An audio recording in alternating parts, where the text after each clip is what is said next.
All right, Junkie Nation, he's with us again. It's Michael Chandler coming off his fight at UFC 262. What's up, Michael? Thanks for doing the interview. Yes, sir, man. Thank you all for having me. It's a great day to be alive. We might have lost on Saturday, but hey, the sun still rose this morning, and we get an opportunity to have a great day.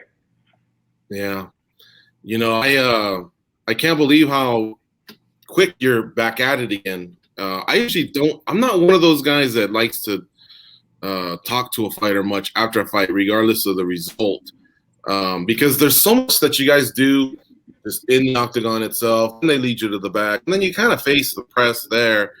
But a lot of athletes are realizing the importance of post-fight, regardless again of outcome of doing this. So what I did notice was we're not even the first. You've already kind of spoken to a couple people.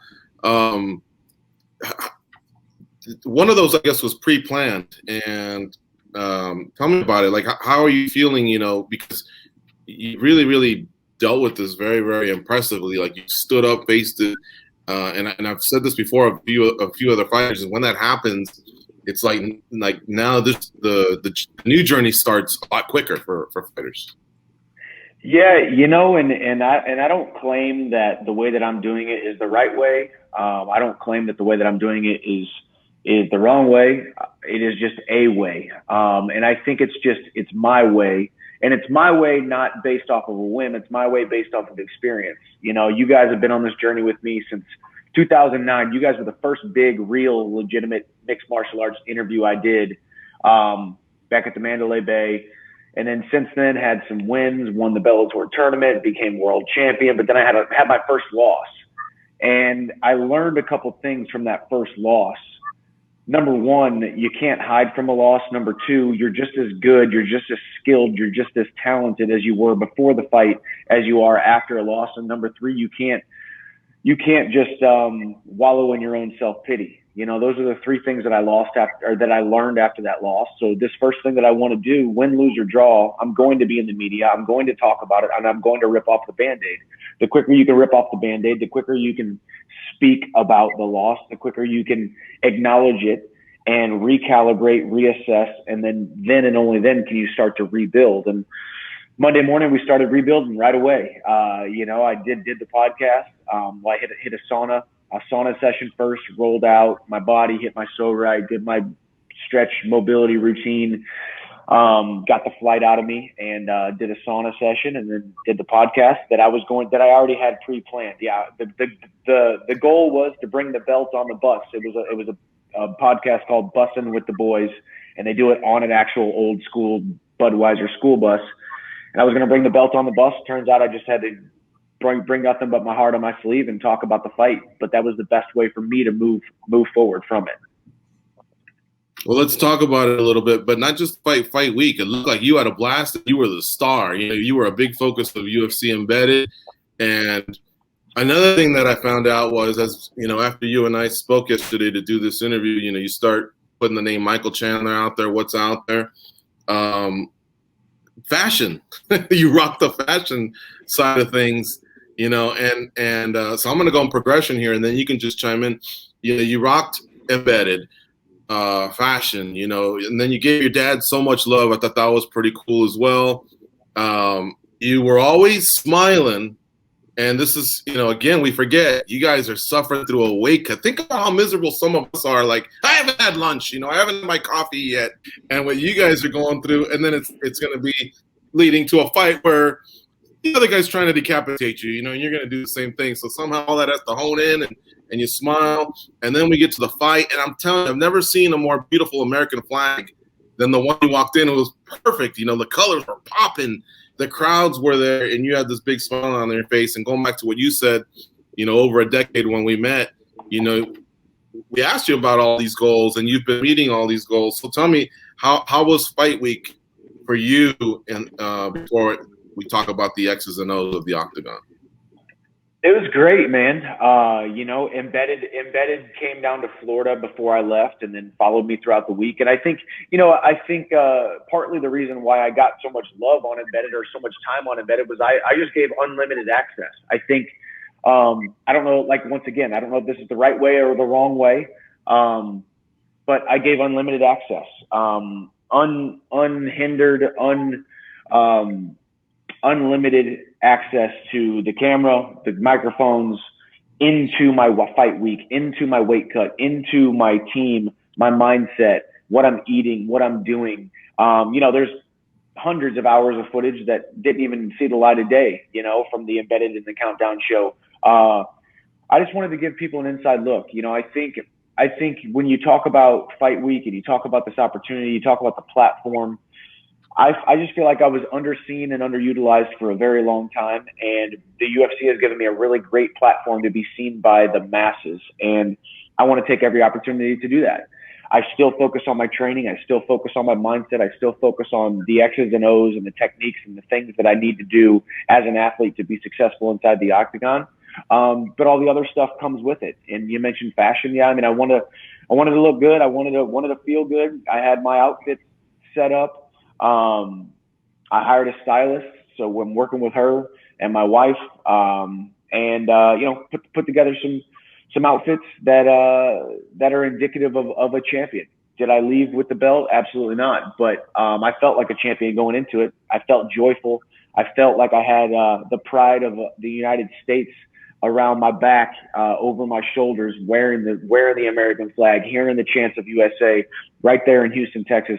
The stage was set and everything was perfect. And the first round went perfect. And then second round, the fight happened how it happened, So it's a ruthless, unforgiving game of millimeters. And I'm blessed to be a part of it because I've been on the receiving end of the way the fight happened, but I've also been on the positive end, the dishing it out end. I've been the hammer and not the nail. It just turns out May 15th, UFC 262, I was the nail that night. And now I get the opportunity to continue to move forward as a hammer amongst hammers and rebuild back to the UFC title, which I believe will happen in the next 12 months. Yeah. All right. So the fight itself, it was one hell of a fight, man. The three fights beforehand had, you remember the first fight was Burgos and Barbosa, one of your favorite fighters. That was cool of you to give Burgos some love. And so then we had the other three fights that were decisions. So things had slowed down. So Goz and I were hosting a viewing party. And then you and Oliveira, man, it was just like high speed human chess. It was two freight trains colliding, something else. Did you have to watch the fight again to kind of remember everything? Or were you in the moment and did you remember it all, like even after they were talking to Oliveira and all that? Yeah, I remembered most of it. I was very present, man. You talk about the walkout, and man, I love hearing people talk about my demeanor as I walk into the cage. Like that smile on my face. That is authentic, man. I am living my absolute dream. I am right where I need to be. I am right where I am supposed to be. I am right where I finally believe that I deserve to be on the biggest platform in mixed martial arts. And so I was cognitively there. I was focused. I was in the moment. I was flowing. Everything was going well. I was in the midst of battle, and I was at peace in the midst of the chaos and of the battle. And I was thinking, and I was moving, and I also had that hard charging, in your face, feel my pressure type of fight style that I always bring. This is now my 28th fight, and you guys would probably agree. I've never been in a boring fight. Win, lose, draw, no matter how the fight happens, man, I've never been in a boring fight. So no matter what, we're moving forward from this, and we gained some fans, I'm sure. We gained some support. We gained some steam, even through a loss. So I remember it all. It was in his face. That first round was 10-8 on two judges' scorecards. I let him, take my back, or at least gave him that position, which a lot of people, the commentators say this is exactly where you don't want to be against Charles Oliveira.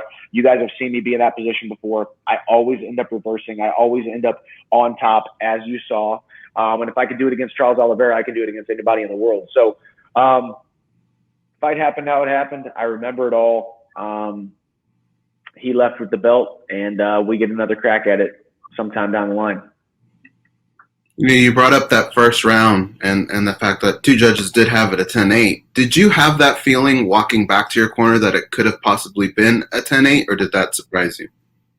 I never think about 10-9, 10-8, scoring. I would imagine most fighters don't. But we think in terms of win-loss. Did you win or lose that round? Do you have the momentum, or do you have the momentum or not going into the stool in between rounds? I 100% for sure knew I won the round. I was 100% sure that I was about to go out into the second round, continue to pour it on him, and I was going to break him in the second.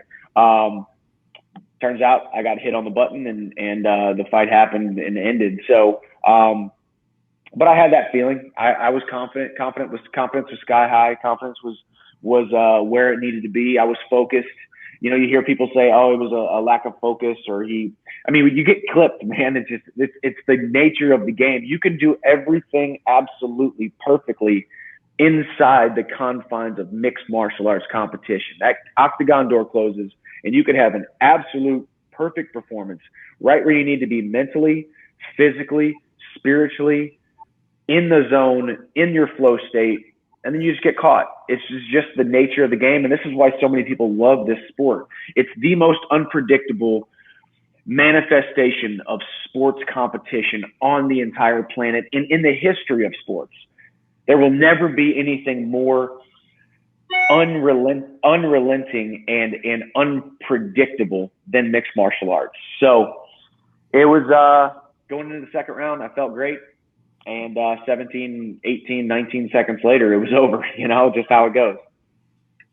You called yourself the nail that night, but I kind of feel like you were both the hammer and the nail. But at the end of the fight, like, if I look at you now, I feel like you're in a good place. You're a very positive person and you're moving forward. But how long did it take you to get to that point after the fight? Because once you leave the cage, I'm sure emotions are riding high and you have to deal with friends and family. At what point did you get to the stage that you're in now where you've accepted everything, you're moving forward, and you're very, very positive? I think the positivity was there. You were just kind of waiting for it to take hold, obviously right after you see the doctors and USADA is there. USADA needed a drug test me literally like right after the fight, which was annoying. And I just wanted to be with my wife. So we went to the back and I cried like a baby, heart was broken, dream was shattered, and opportunity that I had was missed. And I don't think it was missed. It's just you're a victim of the game. And I hate the word victim, but it's just like at some point you have to realize that the win or the loss is going to take care of itself. Yeah, you can make decisions. Yeah, you could have made a different decision. Yeah, you could have, done this or done that, and you can unpack and reverse engineer and second guess and woulda, shoulda, coulda the whole entire situation. But the fact of the matter was I was 100% prepared and I was 100% confident. I believed in my heart of hearts that it was a foregone conclusion that God had pushed me in this direction and had this exact perfect scripted timeline for me to go beat Charles Oliveira and become the UFC champion. I was 100% positive. You would never in a million years be able to convince me otherwise. And then I wasn't. I was until I wasn't, So I was heartbroken, man. I was absolutely gutted. I just wanted to be with my wife. It was just me and her and some USADA guys sitting there, witnessing all this going down in my locker room by myself. And then that night, then it was a press conference, and it was, shower up and go face the music. And I wanted to look those people right in the eyes, the media right in the eyes, and say, I am here. And yeah, this black eye and these scars and that footage that's going to play on loop in my mind and in a bunch of people's minds, and moving forward, that highlight for Charles Oliveira is a low light for me, and it will live in perpetuity on the internet. But I'm standing right here reminding you that I'm right here to take these questions. I'm right here to stand up, to take my L like a man, to take my loss like a man, so that you can see how the way that I'm dealing with this loss, and you can move forward from your losses. You can move forward from your setbacks. And I'm going to stand here. I'm going to take it on the chin, and I'm going to say, thank you, sir. May I have another?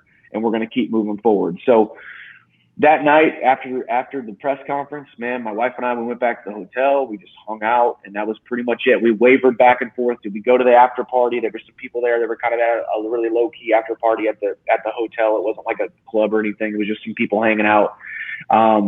We ended up not going because I was tired. Woke up the next morning, and then it was time to get home. And once I got home after the flight, and I was with Hap, with my son, I was back to home.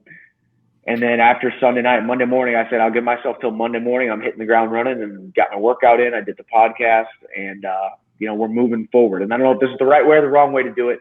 Maybe I need a little bit of time to grieve, but I don't think grieving really isn't in my nature. Groveling and feeling sorry for myself isn't in my nature. I'm moving forward, and that's why I'm sitting here today with you guys. You're definitely ahead of schedule. We didn't expect you to be back in the gym on Monday. But I guess that being said, have you already spoken to the UFC about what the possible next move is? I have, and actually, you just jogged my memory. So actually, the guy at the YMCA, I was checking in with the guy on the computer, but there was a guy back there who was, one seat back at one of the desks, who was a manager or something. He looked at me and I realized right away he kind of recognized me or whatnot. Don't know if it's just a guy that I met here in Nashville or if he's an MMA fan or whatnot. But he obviously was an MMA fan because he heard my press conference. He heard me saying I'll be at the gym on Monday. And he goes, "Hey, man, you were true to your word. You really did show up to the gym on Monday morning." And I said, "Hey, man, I got a job to do. I got some God-given abilities and God-given blessings, and I don't take them lightly, and I take my job seriously, So it's kind of cool that guy saw that I was going to, that I said the words out of my mouth was, I'll be at the gym on Monday morning. And then he actually physically saw me at the gym on Monday morning. So I thought that was just I think that was a really cool interaction, but it was also a reinforced in my brain and my mind and my soul and my spirit that was exactly what I was supposed to be doing. It was exactly what was supposed to happen. It was exactly what I was supposed to say. And then the fact that I've walked into that YMCA 750 times and not even known anybody or saw anybody that I knew, but the fact that that guy acknowledged the fact that he heard me say those words and then me be a man who was true to my word on Monday morning showing up to the gym, just like I said, it reinforced that I was doing exactly what I was supposed to be doing. But anyways, that's a side note. But yes, on Monday, I also heard from the UFC. They called me and just said, "Hey, man, keep your head up. You're right there. You're right there in the mix. Phenomenal fight. You almost beat the eventual world champion. Like, you're right there in the mix. You're going to get we're going to get you another top 5 guy. I got a lot of fun fights ahead of me. Take a little bit of time off. I came in hot. I've been doing nothing but working since September when I signed with the UFC. And I think, a couple months off from MMA training will be good. But I'm going to keep my cardio high, going to keep the strength and conditioning going, keep taking care of my body. I'm going to take a trip out to Vegas, do all the UFC Performance Institute testing and get my body right, make sure everything's all set up, and we go from there. When we take all the puzzle pieces and put them out there, to us, the name that kind of makes sense is Justin Gaethje. What do you think about that matchup? I like all the matchups in the top 5. Obviously you got Conor and Poirier tied up. Beneil Dariush just moved into number 4 or whatnot, so he just fought. So he and I just fought on the same night. Gaethje needs a dance partner, that's for sure. I don't know if he's going to want to wait as long as I need to wait, though. So we'll see. We'll see what happens. I'm taking a little bit of time off. My health is my number 1 priority. Being a father and a husband, long-term longevity, that's my number 1 priority. It's no secret. I took some damage in that fight. The fight ended, got finished. So the name Justin Gaethje has been thrown around 1,000 times. He said no numerous times. I think the good thing is, and that's actually what the UFC said too, hey, now that you lost inside the UFC, maybe one of these guys will actually say yes to fight you. So we'll see how it all shakes out. There's no shortage of great matchups, great talents, great fights, great opportunities inside the lightweight division. Justin Gaethje is a name that interests me. I think it's a fight that the fans want to see, and we'll have a blast doing it. So let's go. Yeah, when we were going off the 12-month figure mark that you said, and I said maybe 14, and here's the plan I laid out. May to September, family time, hanging out with Hap time and the wife, which is great to hear that you just kind of separated MMA training to just going to the gym and keeping that heart pumping and staying in shape. So, you know, and then you also talked about recovery, which is great. Your fans want to hear this because your fans love you. They care for you. So that's great, Michael, that you're saying that. And so then I thought, okay, so that puts them in the August, September, where that's where you can put the ink, you know, and sign a bout agreement to fight in November or December, because that's your New York and Vegas shows. You're a big-time player now, you know what I mean? You deserve those big shows. So I thought a fight there, and then maybe come back sometime in March, and then International Fight Week 2022, which would be 14 months away. I think that's where you could, you know, fight for a title. But do you agree with me? Do you think you need maybe 2 fights back, or maybe just 1? Maybe I'm off, and you could be fighting in March for that title? Because again, you're a primetime player.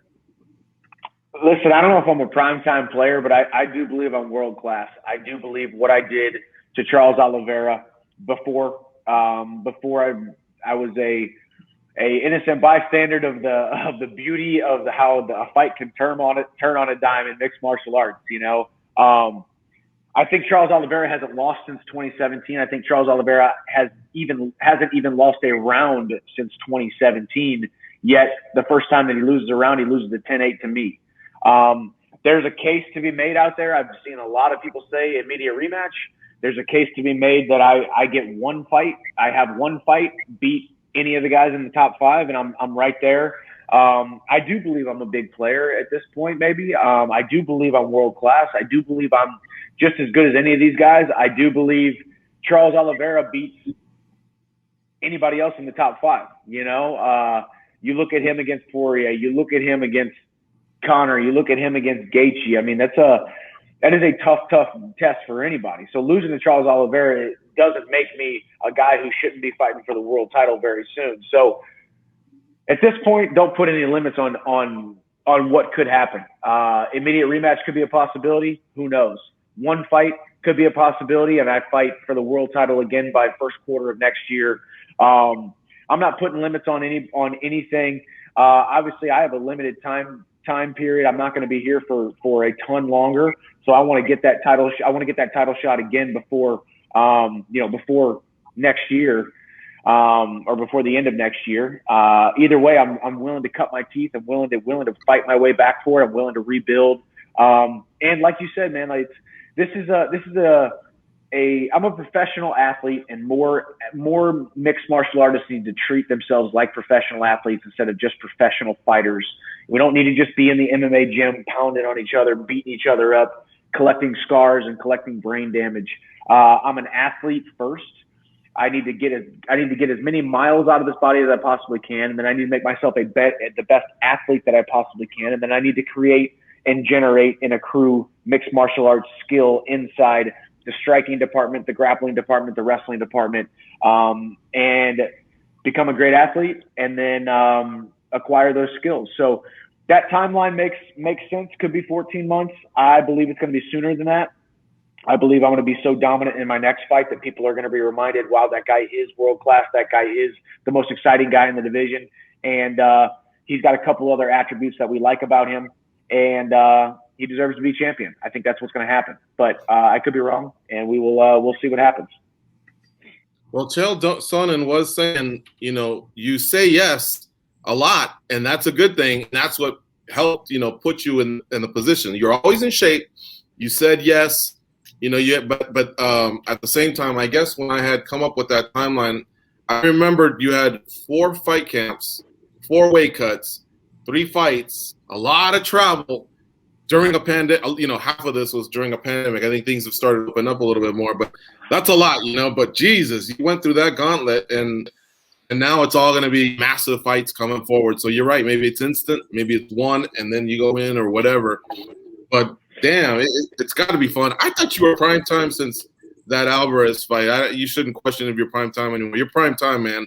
You know, we've had to rank you in the rankings. You've won gold. You've beaten, you know, a lot of great fighters. So, you know, this just proved it to all the casuals that needed to see you perform in the 8-sided cage. But I think everybody else knew you were prime time for a long time. The important people, your colleagues, the fellow lightweights that share that space with you, or that will share that space with you, they think that too. Yeah, no, thank you, man. I appreciate that. And yeah, I mean, I think I have a fight style that people like. I mean, the slam. I mean, how many people you see put themselves in a bad position by picking themselves up and slamming themselves, right? Was that a smart technique? Probably not, but it was something I wanted to do, and I did it. The unpredictability of what I bring to mixed martial arts action, I think is something that people enjoy and are drawn to. So, win, lose, or draw, man. Maybe it wasn't the smartest thing. Maybe I don't make the best decisions inside the octagon, but I will become champion. It's going to happen. I do believe that, and I don't say that in a cocky manner. I do realize Charles Oliveira just finished me a couple of days ago. I get it. But I just believe that's my destiny. I believe that's what's going to happen. And I believe I can hang with any of these guys in the top of the lightweight division. Any of us in the top 5 can fight 15 different times, and you could have 15 different outcomes each and every different time, man. It's the murderer's row. It's the toughest and most exciting division in mixed martial arts. I'm happy my name is thrown in the hat. I'm excited for the numbers to come out, see what the pay-per-view, see what the pay-per-views did. I don't know if those have been released yet. Been waiting to see, because it's something that interests me. I want to be a guy who puts butts in seats and people buy pay-per-views for. So with that, we're just going to keep building, be a part of this machine that is the UFC, and enjoy the ride. All right, last thing, because I know you got to go. I just got to say, man, you have added to the skills. You said something about adding more. Boy, you've added some skills, because you're right. That escape from the body lock triangle was, we were on the edge of our seats, because Oliveira is tough in that position, but the escape was beautiful. And then rewatching the fight and just looking at the numbers and what you give up in reach, your ability to just close and actually really bad at them, and cover that ground. Very, very impressive. A lot of fighters need to watch what you're doing with your footwork to be able to extend like that and have so much power with both hands. It's really, really a beautiful thing to watch. Thank you. Yeah, no, I mean, that's Henry Hoof's kickboxing system, man. Kickboxing system. It's so simple and it's so basic, and I think that's why it is effective. You can gain confidence through doing things that are not intricate, and that's what Henry Hoof preaches, and that's what he does in his system. It's not intricate. It's not flashy. It doesn't overwire your brain. It's 1s, 2s, 3s, and 4s. It's a little bit of angles, and it's coming in at the right time. It's coming out at the right time. It's not coming out too far. Obviously I wish my right hand was up whenever that left hook came. That's no fault of Henry's. That was just something I did, and I've gotten away with it in the past. This time I didn't. We get away with things all the time in these fights, and sometimes we don't. But man, I love his system. It's easy for me. Because it's not complicated and it's pretty simple, So the skills will continue to get built. Attributes will continue to get polished, and we will keep on trotting forward, man. The rebuild started on Monday after that fight, and yesterday we rebuilt some more. Right now I'm heading to the gym right now to continue to rebuild, and we're going to keep spreading this message that failure is an event. It is not a person. I failed at UFC 262 on May 15th. That was a failure. That event was a failure. But me as a person, I am not a failure. And I just encourage everybody, you guys and people that are listening, that when the bad things happen, good things can come out of them, and then you will realize that it really wasn't a bad thing. And every setback is just setting you up for a comeback. And that's what we have done here. This is the necessary coiling of a spring for me to be able to be springboarded into the UFC title. That will mean even more the second time around than it did this first time. So thank you guys for giving me this opportunity. I will continue to get better. I will continue to spread this message, and I just hope everybody stays on this journey with me, because we're still going to the top. Thanks for the time this morning. Really, really appreciate you. Enjoy the time off with your family, and you deserve it. And thanks for a memorable fight on Saturday night. It was really, really awesome, the whole fight week. And yeah, you're right. You're one of those guys. The rest of us on this planet take 1 backwards and 2 forward. You spring ahead. You might take 1 backward. It's like a half a step, but you always spring forward 5. So I can't wait. I can't wait for the next few years of Michael Chandler in the octagon. It's going to be fun, boys. Appreciate you guys. Thank you.